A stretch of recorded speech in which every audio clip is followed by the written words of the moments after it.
আসসালামু আলাইকুম। আশা করি সবাই ভালো আছেন। পৃথিবীর যেখান থেকে আমাদের এই ভিডিওটি দেখছেন সবাইকে আন্তরিক শুভেচ্ছা এবং অভিনন্দন। সম্পূর্ণ ভিডিওটি দেখবেন। আমরা সবসময় কংক্রিট ব্লক বা সিমেন্ট ব্রিক ব্যবসা এবং মেশিন সম্পর্কে বিস্তারিত তথ্য জানিয়ে দিই। তেমনি আজ কিছু গুরুত্বপূর্ণ তথ্য শেয়ার করব আপনাদের সাথে এবং মেশিন সম্পর্কে আলোচনা করব। সম্পূর্ণ ভিডিওটি দেখবেন শুরু থেকে শেষ পর্যন্ত।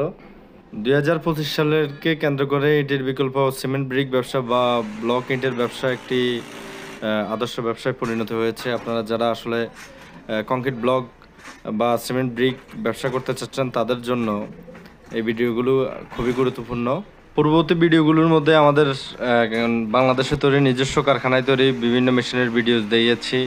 আমরা আমাদের বাংলাদেশে তৈরি মেশিন নিয়ে সবসময় কথা বলি এবং মেশিনের বিশেষত্ব সম্পর্কে আপনাদেরকে জানিয়ে দিই। সো আপনারা সম্পূর্ণ ভিডিওটি দেখবেন। আমরা সবসময় বলি বাংলাদেশে যারা ব্যবসা করতে চাচ্ছেন কংক্রিট ব্লক ব্যবসা বা সিমেন্ট ব্রিক ব্যবসার প্রধান যে মূলধন সেটা হলো গিয়ে প্রোডাক্টের কোয়ালিটি। অবশ্যই মার্কেট প্লেসে আপনাকে টিকে থাকতে হলে প্রোডাক্টের কোয়ালিটি মেনটেন করতে হবে এবং কোয়ালিটি সম্পন্ন প্রোডাক্ট তৈরি করতে হবে। কোয়ালিটি প্রোডাক্ট তৈরি করতে গেলে অবশ্যই একটি ভালো মানের মেশিন নিতে হবে, যে মেশিনে কোয়ালিটি সম্পন্ন প্রোডাক্ট বের হবে এমন একটি মেশিন নিতে হবে আপনাকে, এবং যেটার পার্টস সার্ভিস সম্পূর্ণ অ্যাভেলেবেল পাবেন সেই ধরনের মেশিনে অবশ্যই আপনাকে নিতে হবে। অনেকেই না জেনে চায়না, ইন্ডিয়ান বা আমদানিকৃত মেশিনই আসলে বিপাকে পড়েন।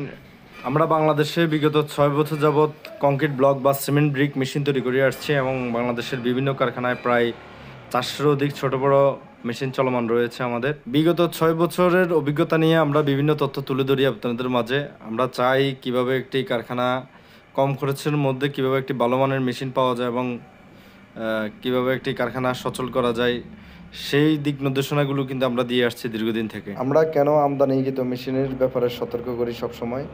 বিকজ আমদানিকৃত মেশিনের পার্টস বাংলাদেশের মার্কেটে অ্যাভেলেবেল নেই।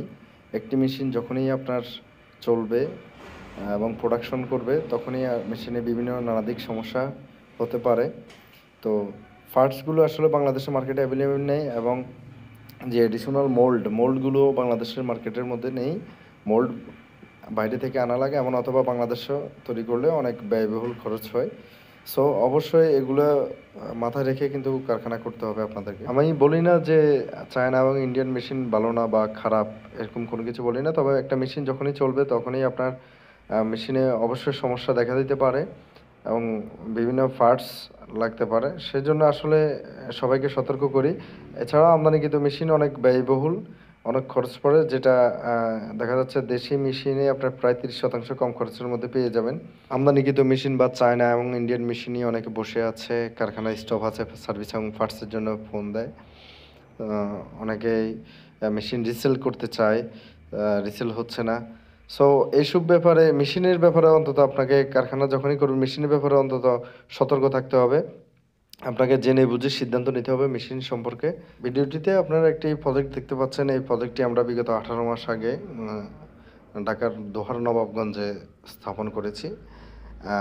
18 মাস পর্যন্ত, এখনও পর্যন্ত ইনশাল্লাহ কোনো ধরনের কোনো সমস্যা হয় নাই এবং হবেও না আশা রাখি।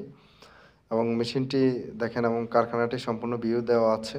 এরকম বাংলাদেশে অসংখ্য কারখানা আমরা করে আসছি দীর্ঘদিন থেকে এবং আমাদের মেশিনের বড় অটোমেটিক মেশিনগুলোতে আসলে 2 বছর গ্যারান্টি থাকে এবং 3 বছর ফ্রি সার্ভিস ওয়ারেন্টি, যেটা নিশ্চিত করবে আপনার 5 বছরের ব্যবসা। আমাদের এই বাংলাদেশে তৈরি এই অটোমেটিক মেশিনগুলো চায়না, ইন্ডিয়ান বা আমদানিকৃত মেশিন থেকে 30% কম খরচের মধ্যে পেয়ে যাবেন। যে 30% খরচটা আপনার বেঁচে যাবে সেটা আপনার র ম্যাটেরিয়ালস বা বিজনেসের পুঁজি হিসেবে রাখতে পারেন। একটি মেশিনের মাধ্যমে আপনি চাইলে কংক্রিট প্রোডাক্টের সকল আইটেম নিয়ে ব্যবসা করতে পারবেন এবং শুরু করতে পারেন এই ঝুঁকিমুক্ত, লোকসানমুক্ত এই ব্যবসাটি। এই ব্যবসাতে কোনো প্রকার কোনো ঝুঁকি বা লোকসান নেই। তো আপনারা যারা কারখানা করতে চান তারা আমাদের সাথে সরাসরি যোগাযোগ করতে পারেন। সরজমিনে আমাদের ফ্যাক্টরি ভিজিট করে আপনার রিকোয়ারমেন্ট অনুযায়ী মেশিন নিতে পারেন। ধন্যবাদ সবাইকে ভিডিওটি দেখার জন্য। আসসালামু আলাইকুম রহমতুল্লাহি ওয়া বারাকাতুহু।